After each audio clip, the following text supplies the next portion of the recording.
we interrupt your regularly scheduled brainwashing in order to bring you news. Breaking news. A special segment of the almost daily Zencast, focused on curious, quirky, and quixotic news items that you may have missed during the last 48-hour news cycle.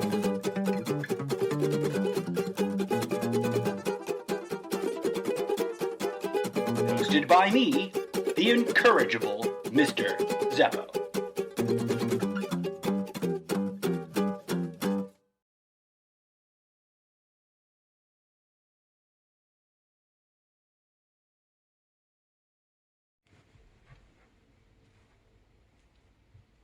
Thanks for joining me yet again. It is I, the incorrigible Mr. Zeppo, back for a second round of breaking news, only because moments after wrapping up the last session, I came back and just thought, well, I'll see how the rest of this show plays out. And some new breaking news broke up everything. So I had to go, whoa, I can't pass this up. I got to capture this. So let's see, we're going to do the news channel roulette and see how they cover this new headline out of the New York Times, which as of right now, I haven't seen in this few minutes that I was staring at the TV and checking that it wasn't just the one channel making some weird sidebar reporting, but that it really was genuinely a big breaking story. I don't see any rebuttals, and apparently, as you will hear really quickly, really early in this clip it's not a clip, it's live TV paused, right? But really, right at the beginning of this, because I did rewind it a bit when I said, oh, better record, the news anchor addresses the fact that the administration was asked by the New York Times if they should withhold breaking this news, if they should put a pause to that article and not send it off for printing or whatever it is. I don't know if it's on the website or if it's in an actual print edition, but the administration and no other government officials that were asked about it raised a peep. No one complained. No one said no. So tune into what they say about that. And yes, this is Fox News right now. Hold the article. So you have to wonder, at some level, does the Trump administration want the Iranian regime to know that they were this close to striking some very sensitive military targets? Bottom line, Shannon, as of as late as 7 p.m. So what? Okay, so as late as 7 p.m. East Coast time here in the United States of America, its military was actively engaged in maneuvering assets in preparation to launch an airstrike or multiple airstrikes against Iran. And the New York Times cracked that story, investigated it, made phone calls and inquiries, and asked the president's representatives in the administration and other officials from various branches of government, here's our article. We're going to report that you guys are just about ready to fly a thing. Oh, and then you back down just now. Do you guys want us to be sensitive? Do you want to claim first right of denial, as in some legal circles you might describe it? Or do you want, or can we go? Can we press it? Can we make it run? Can we run the presses? And apparently, as Fox News anchor here, I don't see their name and I haven't caught it yet, who's talking right now, they're already openly speculating if President Trump wants Iran to know that he had his finger on a button and that at the other end was some bombs in their neighborhood, vis-a-vis airstrike. Crazy, right? So let's see what else is being reported on all this in Fox News and in other channels. About 4.5 hours ago, military and diplomatic officials here in the United States were expecting a strike after all of these intense discussions and debate at the White House that we've seen taking place all day today. And, Shannon, the Times also reports, we've been talking so much about, who was pressuring President Trump to strike, who was advising him not to strike. The Times says that the Secretary of State, the National Security Advisor, and Gina Haspel, the CIA director, had all favored a military response, but top Pentagon officials cautioned that such an action could really escalate tensions in the region and possibly pose a harm to U.S. troops over there as well. Yeah, I mean, we've talked so much about this balance between the president, who has talked about again today that he campaigned on getting out of what he called endless wars. And he's said repeatedly, publicly, that he does not want to go to war with Iran. And there have been reports that he's been telling sort of the hawks within his administration to tone it down, that he doesn't want to escalate this. But as you know, and you heard earlier on the show, we had a bipartisan, we had two from either side of the aisle, House members, who talked about the fact that they seemed in agreement that there had to be some kind of response. There's been so much discussion in Washington today about the fact that there has to be some message sent to Iran, or it may embolden other foreign powers to do these kinds of things. If we don't, do we know anything about how much that may have influenced the president? This idea of trying to find the right response, very measured, very precise, but not letting this go unanswered, this taking down the U.S. drone. Yeah, it seems, both Republicans and Democrats agree that Iran is responsible, that Iran is behind this. But where it seems to differ is exactly, what the response should be and how quickly, if the U.S. does respond, how quickly a response should take place. And the key distinction here is Democrats say that President Trump needs to come to Congress and seek authorization and get approval before taking any military action, while many Republicans, like Senator Marco Rubio and whatnot, they say that, time is of the essence here, and that sort of authorization is not necessary in that case. So it's just unclear tonight what the final factors were to get President Trump to change his mind at the very last minute, again, according to this New York Times report. Okay, Kristen Fisher, thank you so much. Keep digging, let us know, and we'll come back to you if you have some additional information as we continue digging all around the clock. Okay, thank you. Let's bring in Reuters White House correspondent Jeff Mason and former State Department official Christian Witten to talk more about this. Welcome to you both. We're all kind of watching this unfold and these developments minute by minute. Okay, so I hate to brag. We all enjoy bragging a little bit, right? And I hate to be right about this, but to me, quite frankly, it's been obvious from the get-go. But back when he pulled some, $160 billion arms deal, and was that arms deal with Iran?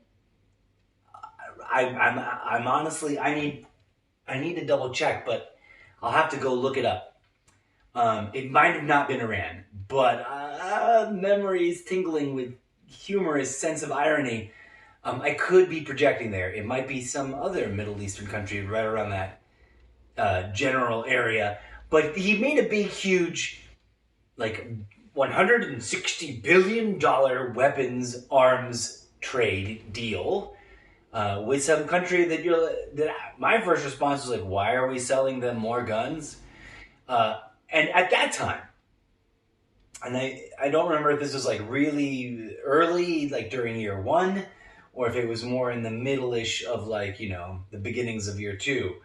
But as we haven't even gotten to year three, this is the only area where I can have to concede that Trump has really made a lot of progress. But I felt very wary from early on, from the golden escalator day, that if Trump was getting into the business of politics, it's because somebody got to him and offered him a silly gig that he couldn't refuse because it meant a lot of money. And the most obvious operators that get to people who are seeking political power, whether they were previously pro-war or not, the most powerful lobby on the planet is the war profiteering military-industrial complex, right? earlier today, we caught a bit of tape. We got a bit of a discussion going in about Bernie Sanders calling out the military-industrial complex. Arguably, I think, although I guess I could be wrong, I think he's the only candidate running for president that openly uses that terminology. If I had to guess at, maybe Elizabeth Warren might use it too, but I don't know if she's ever gone quite that far. She certainly tends to lean a little bit more like anti-bank, anti-super rich technology companies that don't make any products, but somehow still are super rich because they're, profiteering on our mining. They're profiteering on using and manipulating our data, which is, data mining. So, okay. From the beginning, it seemed to me that would be kind of the way it most likely would go. He'd get into power, he'd get, He'd get through his boot camp honeymoon and training phase and inoculation phase, and then he would start setting about to achieving goals that ultimately lead us towards ever-increasing tension with someone who is either a classic stereotypical ally axis of evil enemy or someone interestingly new that we haven't picked a fight with yet. If I'm not mistaken, another weird twinge of memory calls back to those golden halcyon days when Facebook was riddled with conspiracy theories, but not quite so much paid Russian trolls and not quite so much paid white supremacist hate mongers. And so there was a much more freer exchange of radical ideas with quite a lot less mindless garbage in, garbage out, hate bashing, hate speeching, hate vomiting. And in that great golden era of the exchange of ideas around conspiracy theories that may or may not be true, there was the delightful one. There was a delightful collection of memes that highlighted the countries that recently were bad guys in aggravated, extended, non-authorized military interactions against the United States, and how they suddenly no longer had central banks, and how there was this list that some military general or another, or some political blowhard or another, had openly listed as the remaining 5 countries that were on the list of countries that needed to be invaded by the United States. ... dots that needed to be connected because they weren't adhering to the central bank scheme that the United States is the military branch of. And on that list, I seem to recall Iran prominently being featured as one of the countries that insists on maintaining its own central bank that funds and operates its own currency, as opposed to going to a fiat currency or to some other displaced currency or, blah, blah, blah, blah, blah, blah, blah currency. So money is what makes the world go round. Money is what makes people want to kill each other in order to get more money. Money, money, money, money, money. And oil and gold and drugs and war. Oh, it's like war is in and of itself a money printing machine. And even people who swear up and down that they are not all about war seem to manage to saber, rattle, and, thump their chest their way into slow walking us into another motherfucking war. And I find it adorable, before we move on to the next channel, I find it adorable how Fox News approached their lip service towards fair and balanced by calling out that President Trump did indeed promise to get us out of all these wars. And then instead of making that a critique, they kind of waffled and wobbled and weebly wobbled back into a sort of maybe this is some of his 4-dimensional chess strategery of strategic saber rattling and blowharding into intimidating them into not, and then try to make it all okay, or then also add the rationalization that sometimes you just you just got to go to war. Hooray, because that's patriotism, right? I mean, that's at the core. You love America and its magic sky cloth flag machine, diaper that you got. Oh, sorry, that was rude. I don't know why I said went to machine diaper. That doesn't make it. That was rude and didn't make any sense. But patriotism is about loving the symbols of the country so much that you're willing to go and butcher whoever the fuck offends you over the symbols of your country that you love so much. That's a vicious cycle of butchering for profit mentality brainwashing, in my humble opinion. But people call it patriotism and get butthurt if you critique it. So I digress. Let's see how Fox News rounds out this segment and then move on to another show. Jeffy and I were talking about this article and something that Kristen picked up on. We both thought this line was very interesting, that in the New York Times in its reporting says no government officials asked the New York Times to withhold the attack. So they're citing a number of senior administration officials.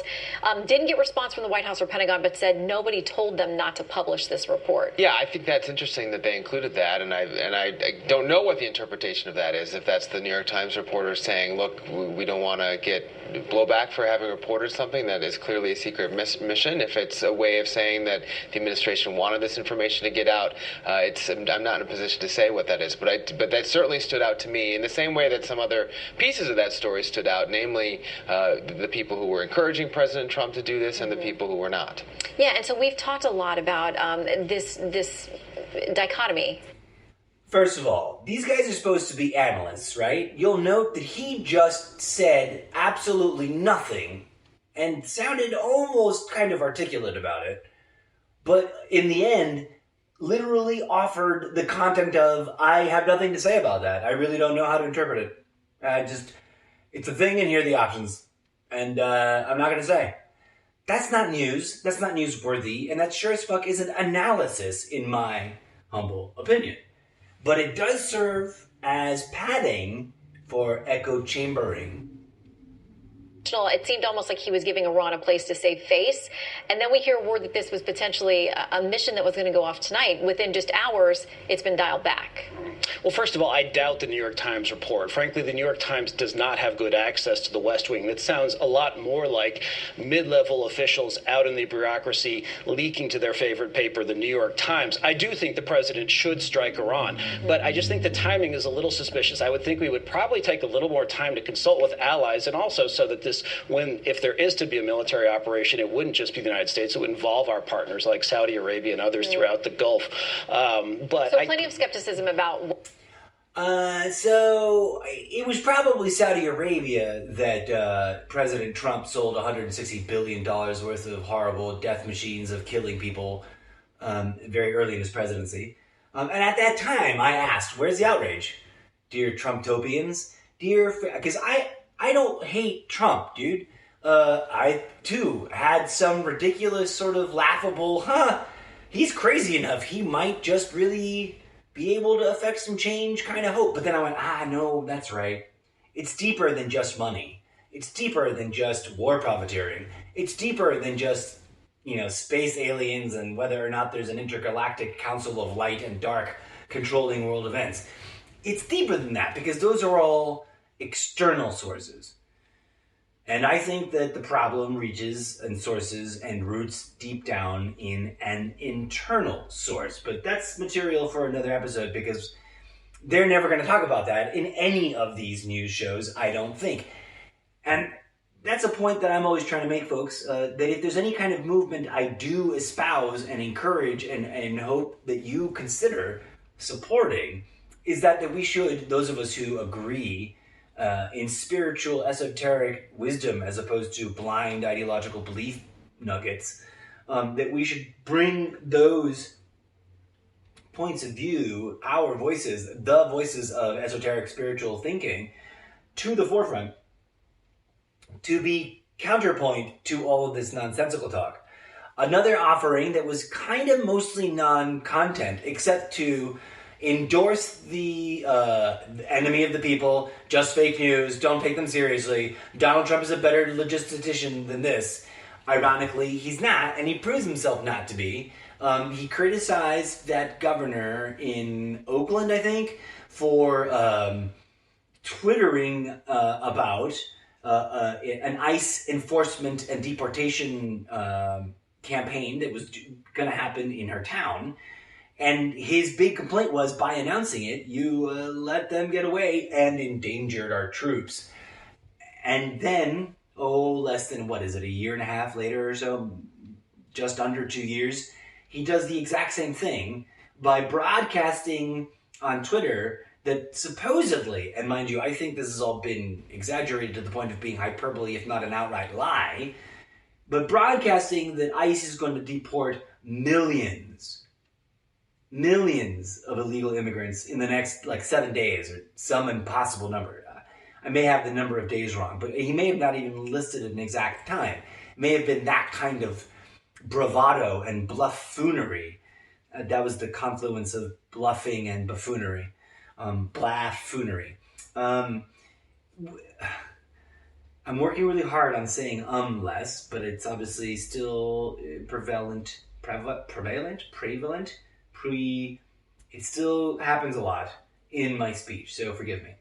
And so you see some patterns and you wonder, are they really patterns? Or are we crazy?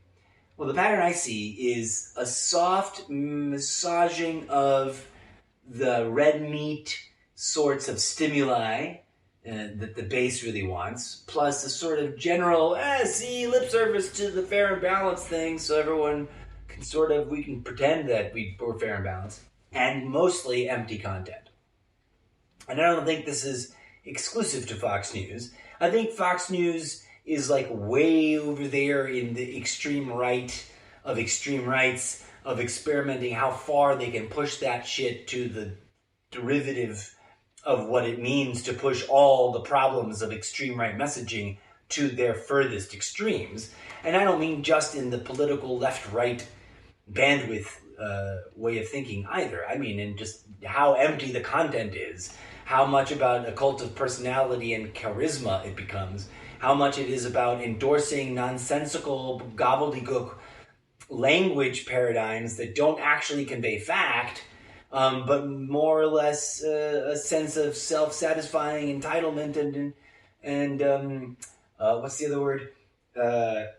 Self-aggrandizing usness of we are the righteous ones and all of them over there are the crazy nutjobs that got it all wrong and that are evil and nefarious and out to get us, the virtuous, righteous ones.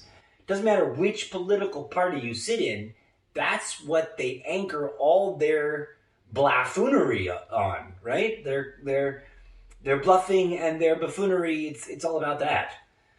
But let's see if they throw in a few more nuggets of truthiness or not, and then move on to whatever the next roulette channel is going to be.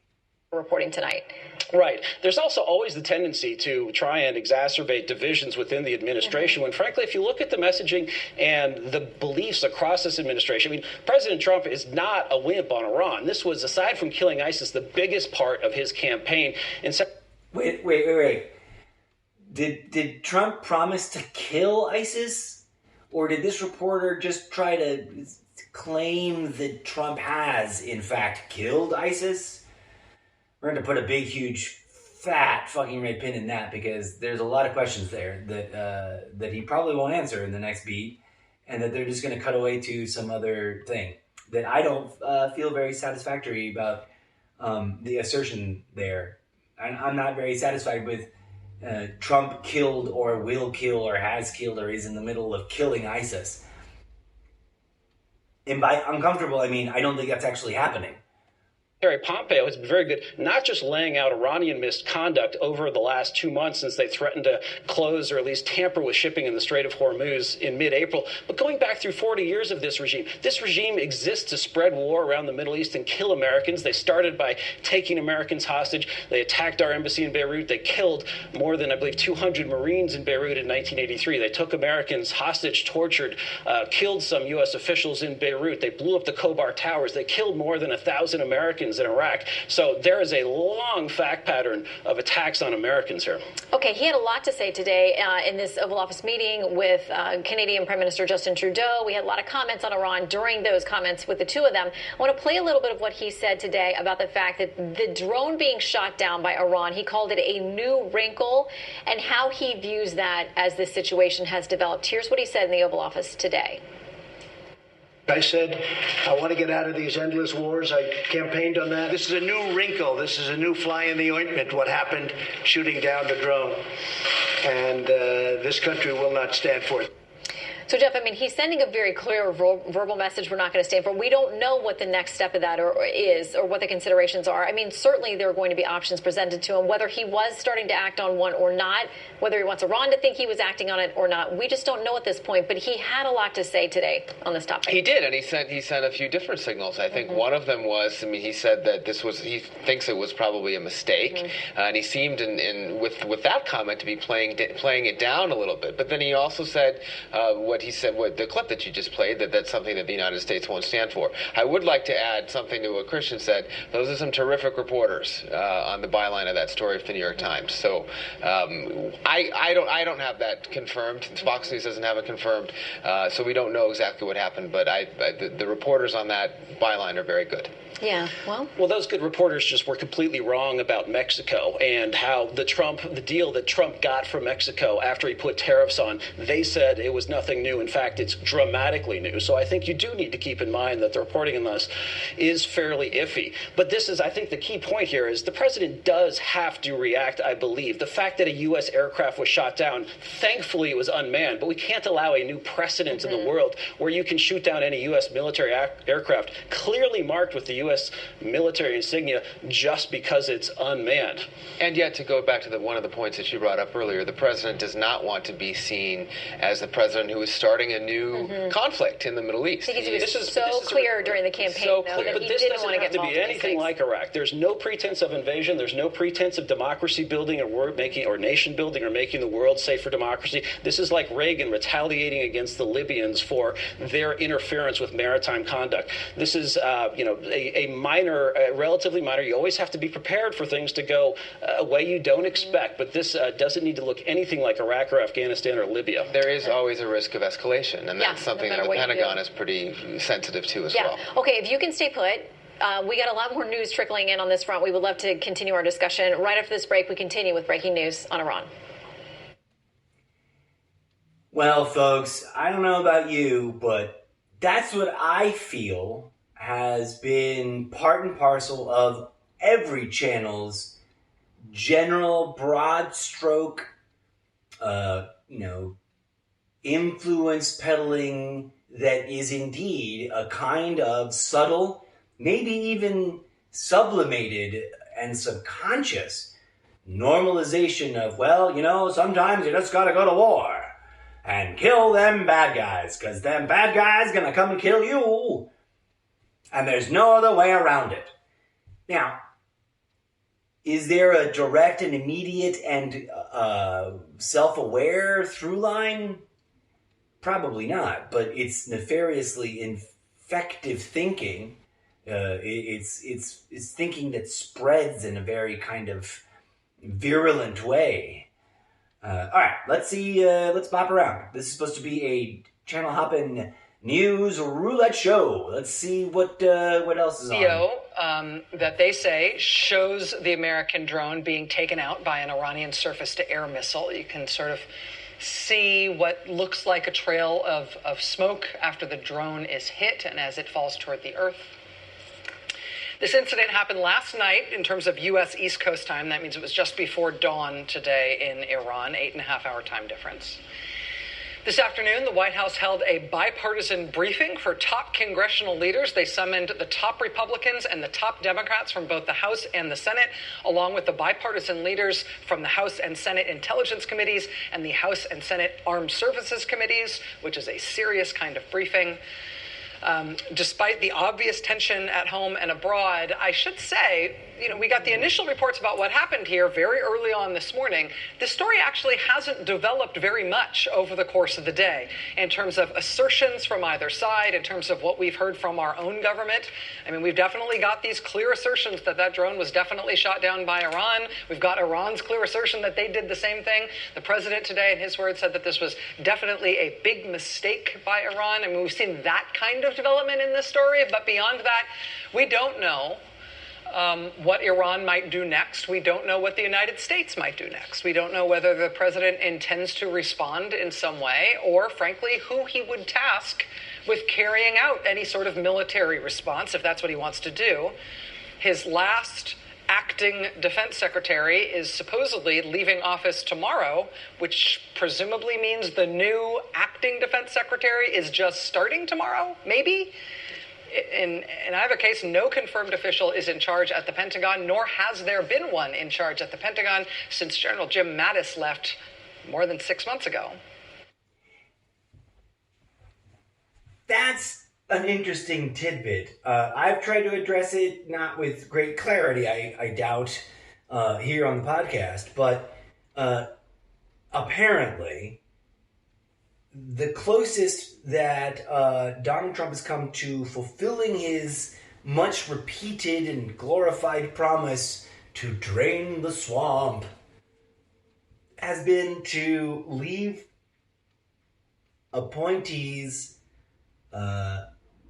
or positions that need to be appointed empty, and thus relying on the mechanisms of bureaucracy to elevate some other person indirectly into the position of acting secretary of such and such, and skipping the otherwise required approval process through Congress.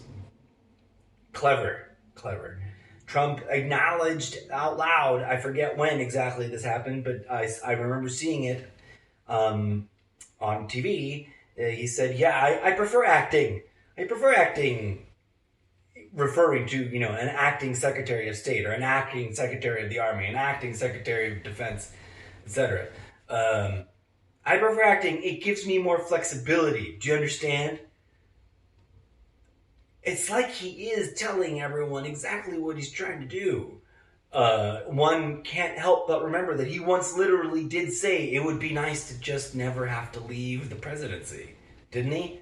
That wasn't fake news. That, he really is on the record as having said that on audio tape and videotape that was played, I think recorded, captured live during a live moment.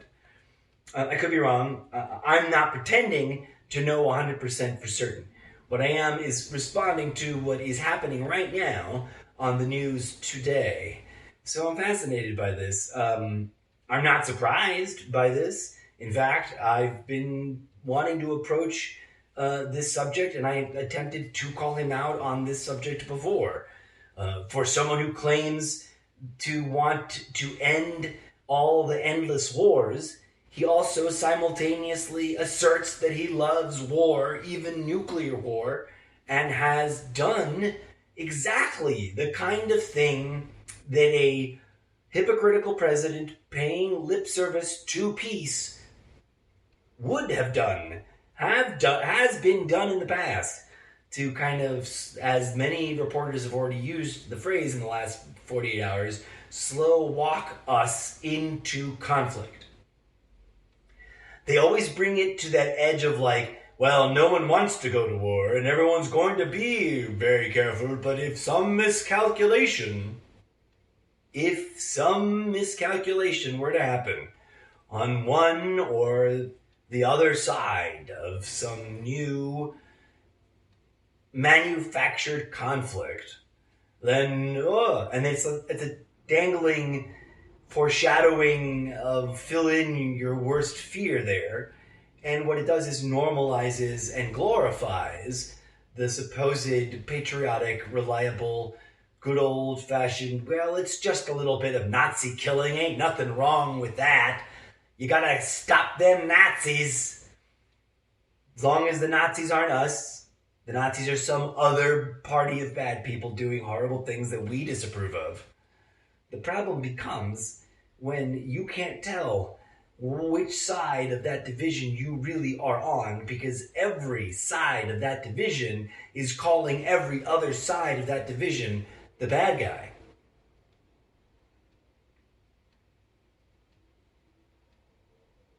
Let's see what the delightful Rachel Maddow has to say next about all this cluster fuckery of war.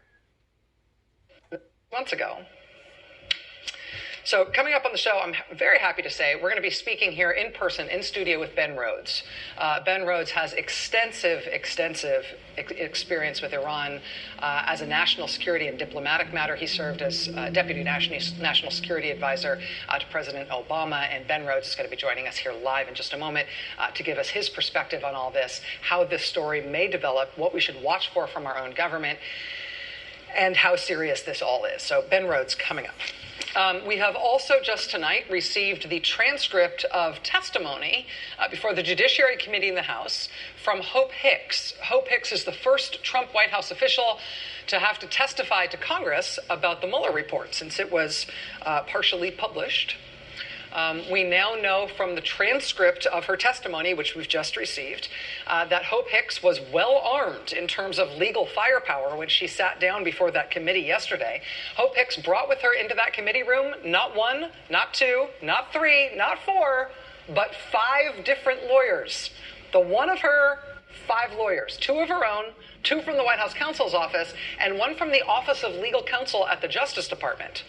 She's never been a Justice Department employee. It's not entirely clear what the Justice Department was doing there, objecting to her potentially answering questions, but the Justice Department was represented too.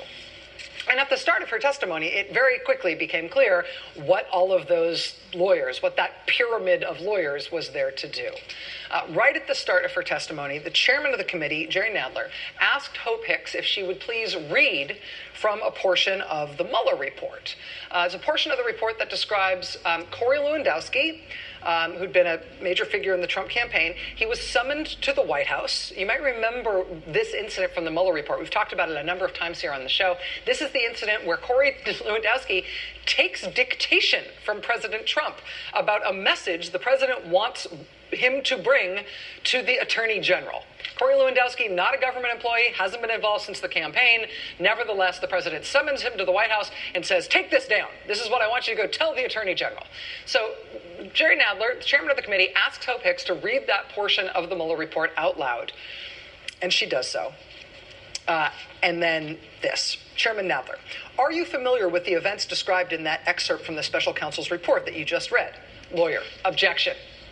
Chairman Nadler, and you are objecting on what basis, sir? Lawyer, the same basis that would call for her knowledge of events that occurred during her time as senior advisor to the White House.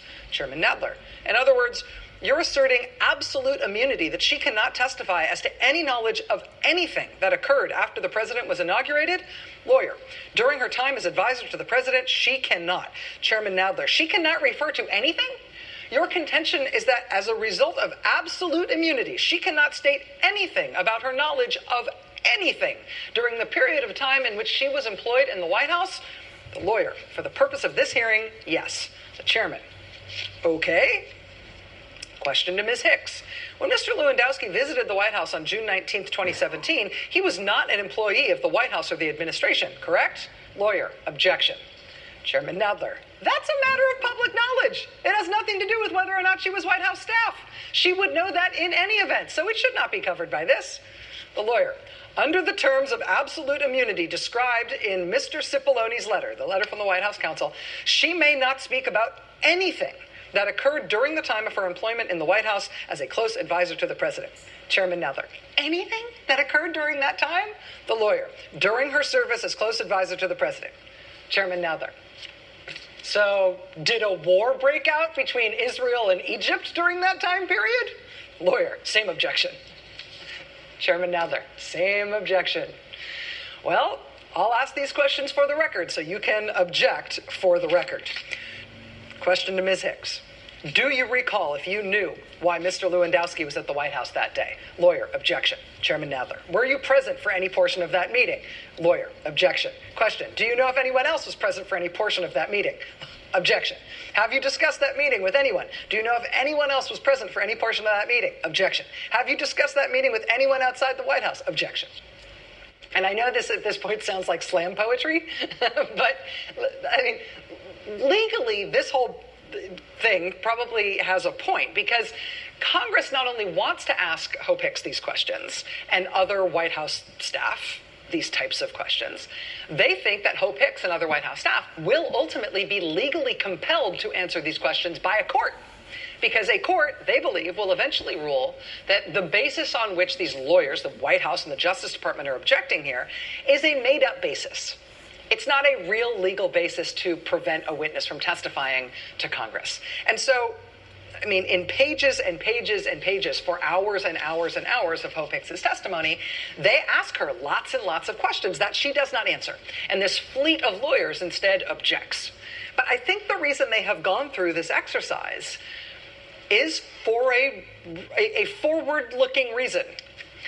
Which is that they're getting the supposed legal basis for those objections on the record, so that they hope a judge in the future will later rule that these objections to her answering all these questions, those objections are not legally sound. And after a court has a chance to rule on that, she will ultimately have to answer. So, again, I am not a member of the Judiciary Committee, and I was not there, and I have no inside knowledge. But that is what it seems like they were doing here. That said, the whole thing isn't just objection, objection, objection. They also do get her on the record on a whole bunch of stuff. Here, for example, is Hope Hicks testifying yesterday behind closed doors in the Judiciary Committee about the prospect of getting foreign assistance to help a campaign. Wait, that's going to be juicy. But I did want to address the coincidence that I'd already suggested this theory.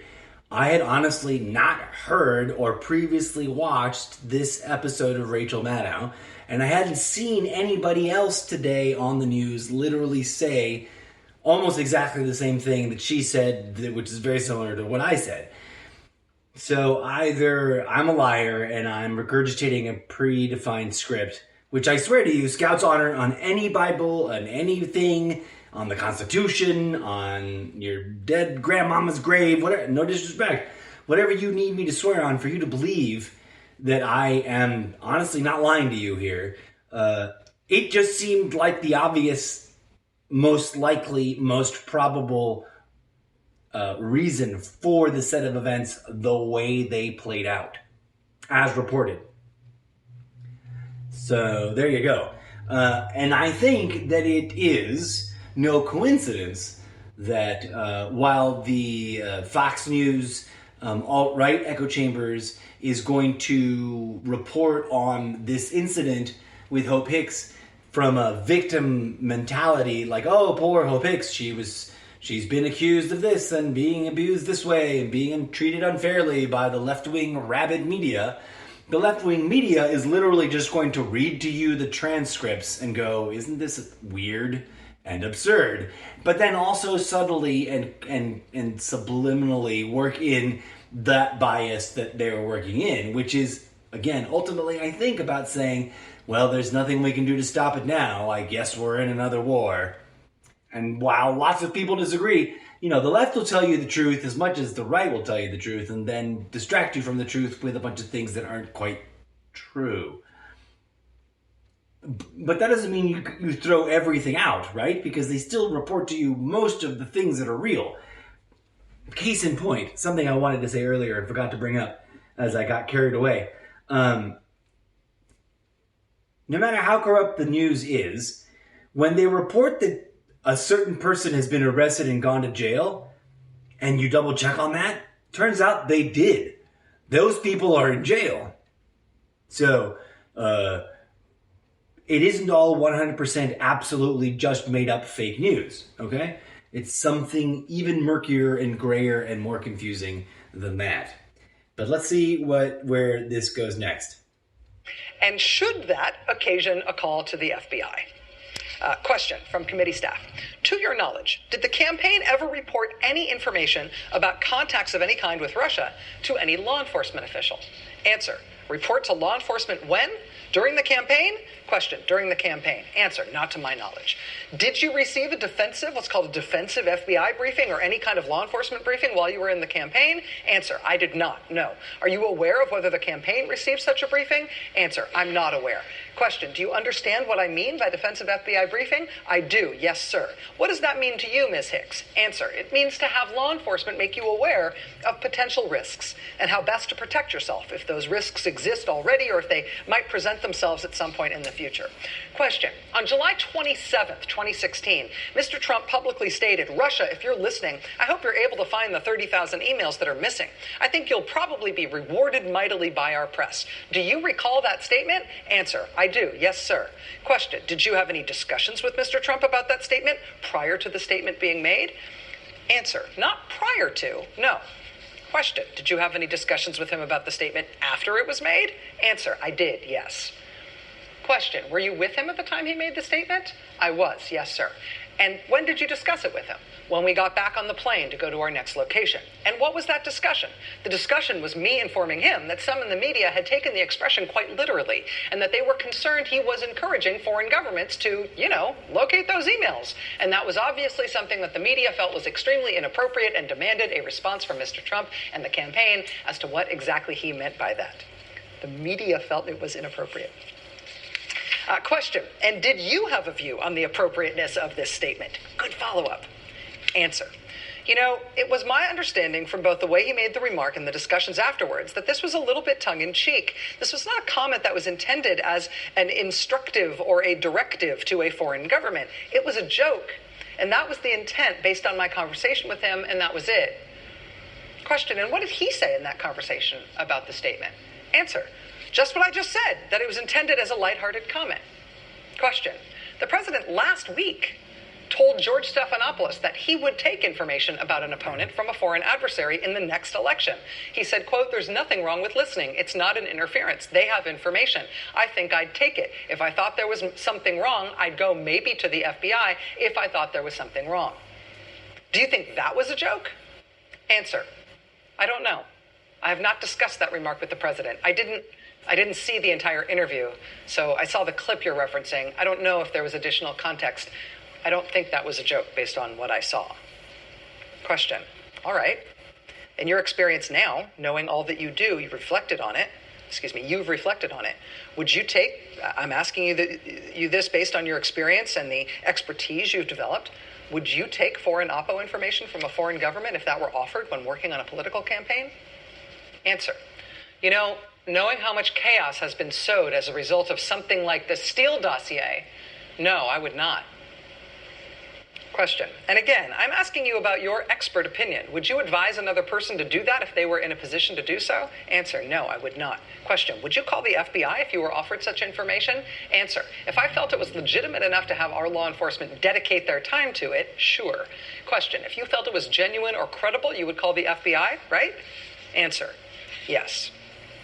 And then the committee staff says, according to Mr. Mueller's report, there were over 120 contacts between the Trump campaign and individuals associated with the campaign and Russia. That's Russian individuals. That's during the campaign. So we will see how the Judiciary Committee follows up on this. Well, if anybody was wondering why was Hope Hicks only interviewed behind closed doors, I think it's pretty clear that even though she managed to stonewall for, let's say 89% of the questions, there's still plenty of content in the questions that she does actually answer, that if that had been seen live on TV as it actually happened, then maybe people's opinions would have shifted dramatically. And that now that it's on paper only, and that we're not getting to see how nervous Hope Hicks might have looked during that exchange, or whether she looked really confident and cynical, or if she looked like she was lying, or if she looked like she was really, really concerned about the things that you can only get from seeing it when it's actually happening, when something is captured live, and in the moment. But clearly, in their efforts to stonewall the investigation of the investigation of the investigators, which is funny because he only wants one-way investigation. If it involves investigating him, he's against it. If it involves investigating anybody but him, he's mad crazy for it. That sounds like a guilty person to me. If a person's innocent, they're like, yeah, sure, go ahead. Like, what are you going to find? I didn't do anything, But he doesn't, he pretends to sort of approach that kind of statement, but then waffles away from even getting there and really doesn't. And really the most obvious thing that he successfully does is dodge and stonewall. So what an interesting day it is. We've got interesting denial and yet insight into things through the Hope Hicks interview. I bet there's more of that in the transcripts. And I really, really, really do hope that indeed this fight goes to some court and is arbitrated by a truly fair-minded judge or sets of judges, and that those who are refusing to testify because the president has asked them to lie or to deny telling the truth are compelled by whatever reasonable means the law allows to be compelled to speak. And that we get something, if not the whole truth, nothing but the truth, at least something a little bit higher percentage truth, which might be the best we could hope for. But who knows, right? Like, it's a wild and crazy, dark time of, lies and rubber bands bouncing lies back and forth with glue, and everyone yelling about how it's going to stick to, but everyone's covered in it.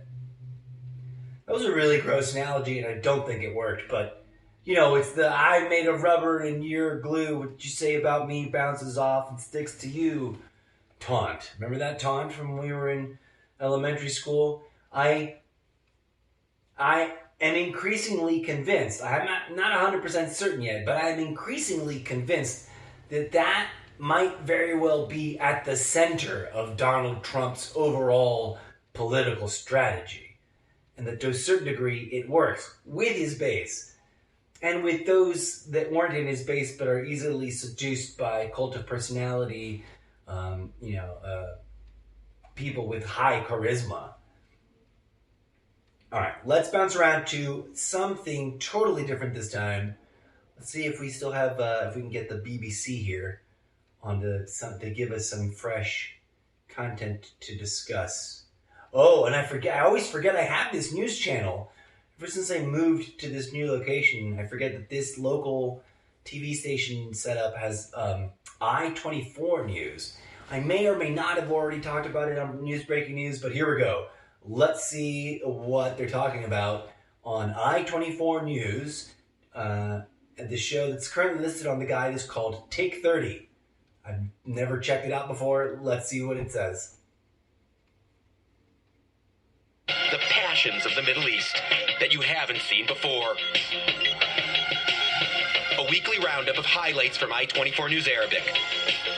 Every Sunday, only on I-24 News. At its height, Venezuela was one of the richest countries in Latin America. Today, it is broken, corrupt, spiraling into deep chaos as many of its people go hungry. Join I-24 News' Bianca Zanini on the front lines of one of the worst humanitarian crises in the Western Hemisphere. Erasmus lives in this old bus behind me with his dad and 6 other adults. On the edge of tragedy, Venezuela. All this week on I-24 News. Some people say dress your age. That's ridiculous. I dress how I feel. Yesterday, I felt bold with boundless energy. This morning, I woke up calm and unbreakable. Well, that's a fashion commercial with a cute and adorable little old lady of high glamour fashion whose name I did not quite make out because they chose a really tiny and thin font for it. And I was like, oh, that's her name. Where is it? I can't read it. Yeah. And then it faded out. So some important fashion mogul woman, and I'm not being dismissive, she's like an adorable grandmother type, but also like she's owning the catwalk on this catwalk. She's walking it with all these different outfits that she's talking about. But commercial. I don't know where the commercial's going, but I digress. So what did we get? The clip we sat through there was sort of self promo. What are they called? A station identifier for this I-24 News. And apparently it has interesting Arabic Middle Eastern news coverage on Sundays. But it's also heavily into like current events in Tel Aviv. So it seems to be a kind of Israeli state, but not, state news. It's not a government-funded news. It's like some kind of CNN/Fox News of Israel, maybe. I don't know. That was just like the quickest of first impressions that I got. But let's see what happens when we let it roll a bit more and get past this commercial. Tomorrow? Who knows? Age is just an illusion. How you show up for the world, that's what's real. What's your idea? I put it out there with the GoDaddy website. Make the world you want. Okay.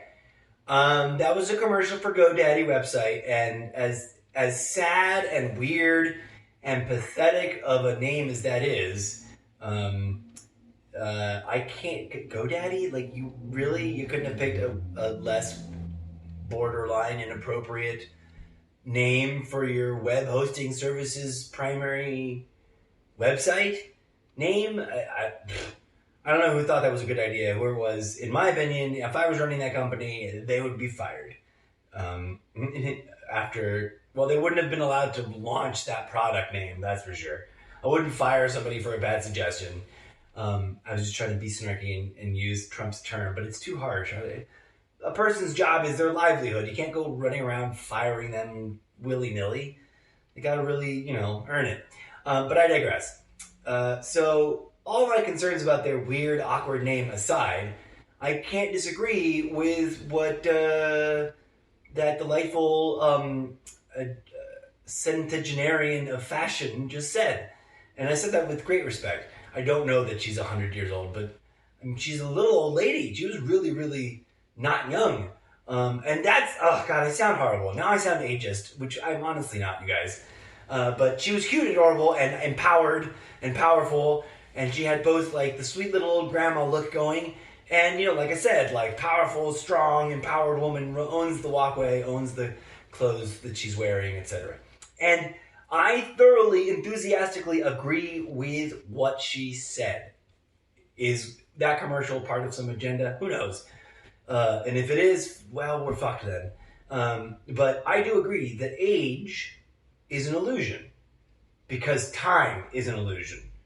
We're going to have to put a pin in that because you could spend endless amounts of time going around the deep, deep, deep depths of that rabbit hole, spiraling into the void of timelessness, trying to wrap your brain around how time is an illusion, and yet we experience something that we call the passage of time. But let's not go down that slippery slope of rabbit holiness for now. Let's get to the other side of these commercials. Oh, wait, no. I guess it doesn't work that way. Oh, I messed it up. Push play. Life insurance that's actually simple. Our process is online. Our policy is backed by Mass Mutual, an industry leader. All right. Insurance, I get cynical about, so just leave it at that. We're just fast forwarding through some commercials. It looks like it's a sunset or awning commercial. Those have been on for damn near 30 or 40 years. I guess you always need an awning because nobody's home comes with an awning automatically. Okay, fast forwarding. I-24 News. Coming up on I-24 News, tensions at a boiling point between the U.S. and Iran over Iran shooting down a U.S. Navy drone in the Middle East. Was it an unprovoked attack or a mistake? I think that it could have been somebody who was loose and stupid that did it. Hamas has issued another veiled threat against Israel over the economic conference in Bahrain, suggesting it should be canceled. Plus, violent protests have erupted in the Republic of Georgia over the visit of a high-ranking lawmaker from Russia. From the I-24 News Studios in Times Square in New York, this is Take 30 with Derek Dennis. Welcome to the program, everyone, and thanks for watching. There is disturbing new talk of war tonight following the downing of a U.S. spy drone by Iran.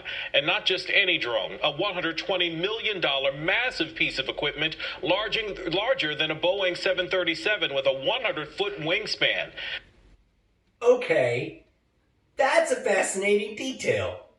I had not heard that this drone was that big. That just goes to show you that the war industry is, kind of crazy and out there and wacky and building some kookadoo things. Did you guys know, dear listeners, that we had drones that massively huge? What on earth do drones that big do? Like, you don't need a drone that big for spy cameras. They make spy cameras pretty tight and small nowadays. So, just speculating here, I don't know. I'm not a military expert. That isn't where my research has primarily led me, although I have some passing familiarity with the fundamentals of how our military seems to function. There's obviously plenty of which I am not privy to. But the only thing I can speculate, a drone, an unmanned semi-autonomous or remote piloted plane bigger than some of the biggest commercial airliners known around in the commercial industry today, that must mean there's some pretty toxic payload there. Right? I mean, what else is a drone that big going to do? Besides also have lots of room for fuel to travel really huge distances. I don't know. Maybe I'm asking a dumb question. But or maybe I'm not really asking a question at all. What is the hubbub all about? What is the hubbub all about? It's about the drone getting shot down and Trump doing what he claims he hates other people doing, leaking / broadcasting through the news. And you'll note he did this through the New York Times. Or was it the LA Times? I've already forgotten. I get them both confused because they're both the something Times, and couldn't they have figured out some better title to disambiguate between the two? But I digress. Isn't it ironic and funny and weird and a shame that it wasn't on Alanis Morissette's album, or song rather, isn't it ironic, that Trump will bash people for broadcasting and bash people for leaking, but conveniently do it whenever it suits his needs, as every channel, including his own beloved Fox News, have already speculated. Well, I-24 technically hasn't gotten there yet, but they're probably following the same generic talking points, right? Let's see where this develops. Downing that drone is the latest and most brazen military act yet by Iran, and a string of diplomatic swipes between the two nations. Iran claims it was defending its airspace, but the U.S. says the drone was intentionally shot down over international waters. Correspondent Trevor Alt has more on what we know.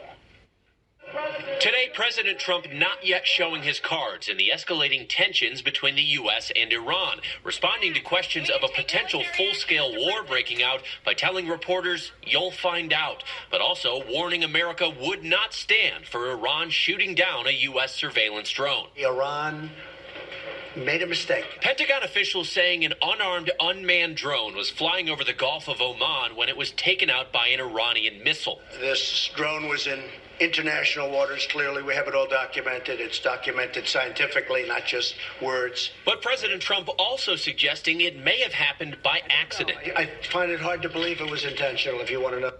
Okay, wait a minute. There's a multi-layer flip-flop here. We've got it documented scientifically, not just words. This is a man who doubts science, who openly claims that science is a hoax, who openly discourages everyone in his base from paying attention to the scientists trying to warn us about the disastrous amounts of pollution we keep hubrisly and foolishly and disgustingly pumping into our closed system of survival. Our closed, what do you call it when it's in a spaceship? It's in spaceships it's the life support systems, right? It's like critical life support systems. The air and the water and the food. So it's science, ooh, bad. Oh, wait, science, ooh, good.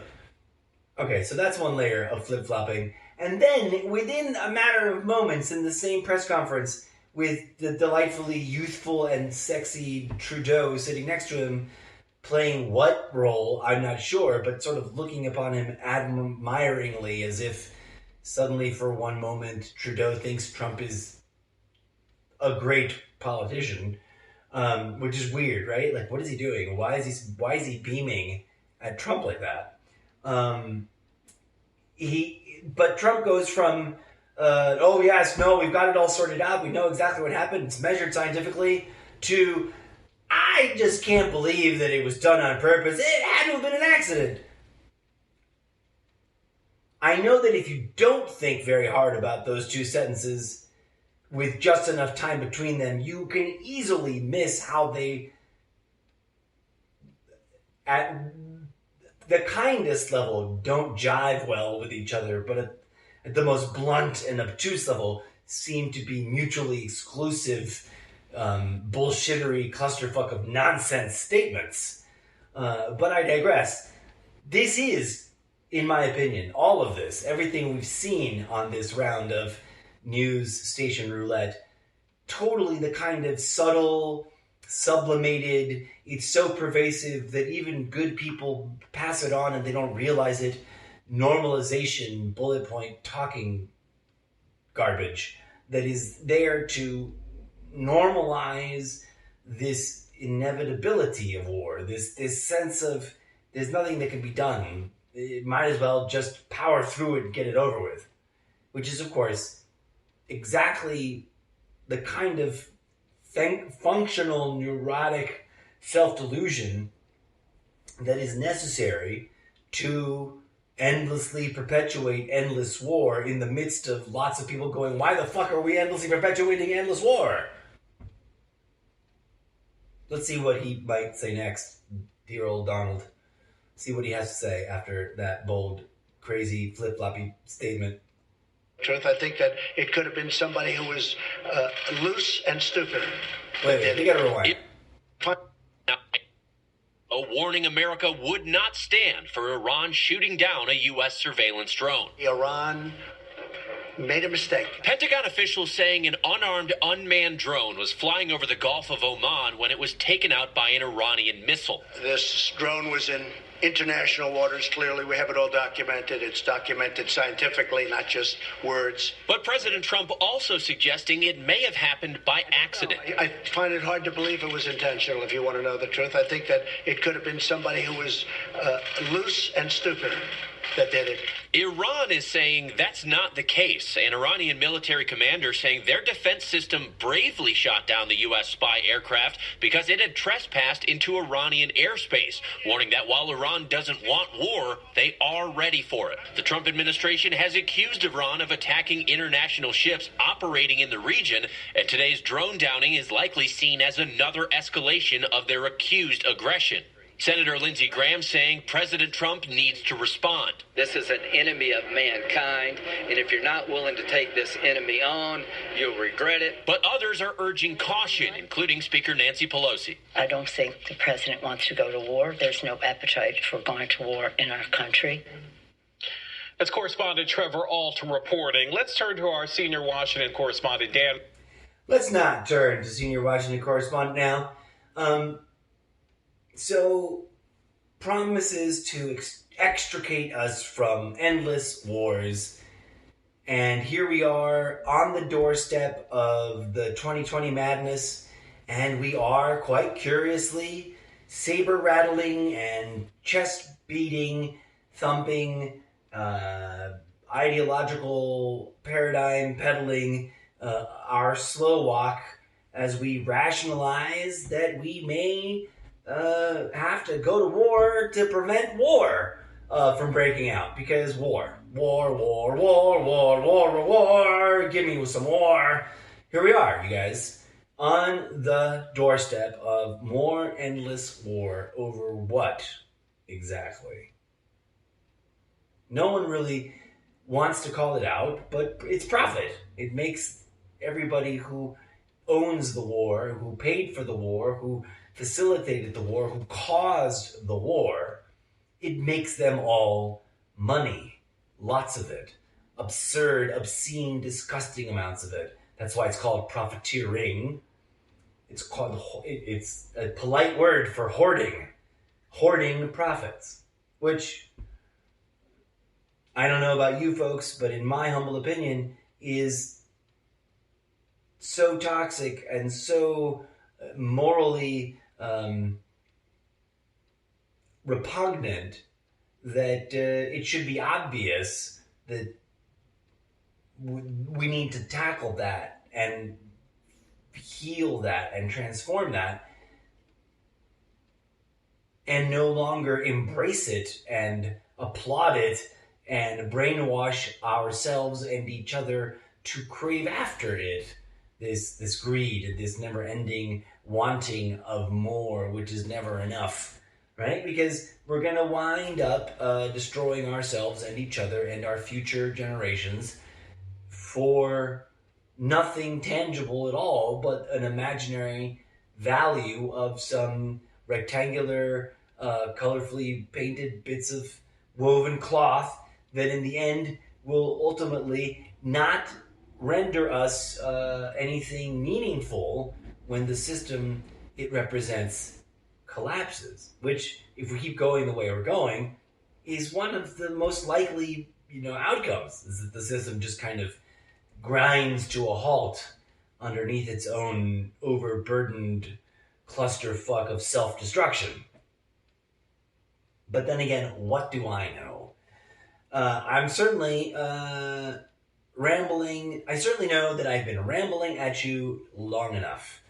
Once again, I thank you kindly for tuning in, and I encourage you to not take my words at blind, charismatic faith, but to be inspired to question for yourself and to investigate on your own beyond just typing a few things into Google, and to really trying to open up and commune with that which is inside of you, which is authentic and genuine and real and speaking to you from the position of being anchored in healing, transformative, uplifting light of catharsis, as opposed to, the obvious voice of ego. And if it is not obvious, that just means that your faculty of observation in your internal world needs a little more practice, that's all. So tune in, drop out. What was it? What's his name used to say? What was his name? Damn it, why did I start and then fumble that? It wasn't George Carlin. Tune in, fade out, drop in, drop... it doesn't matter.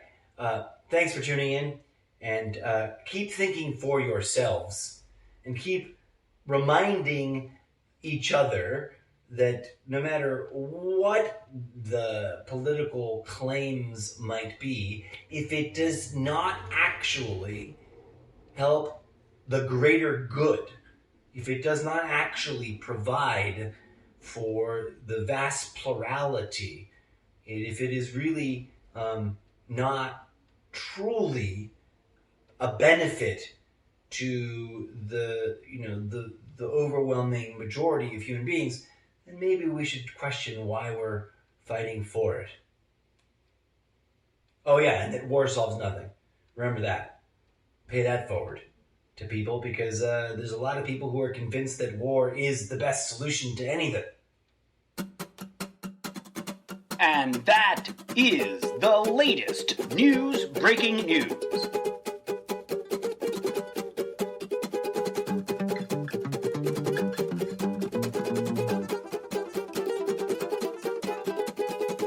We now return you to your regularly scheduled brainwashing.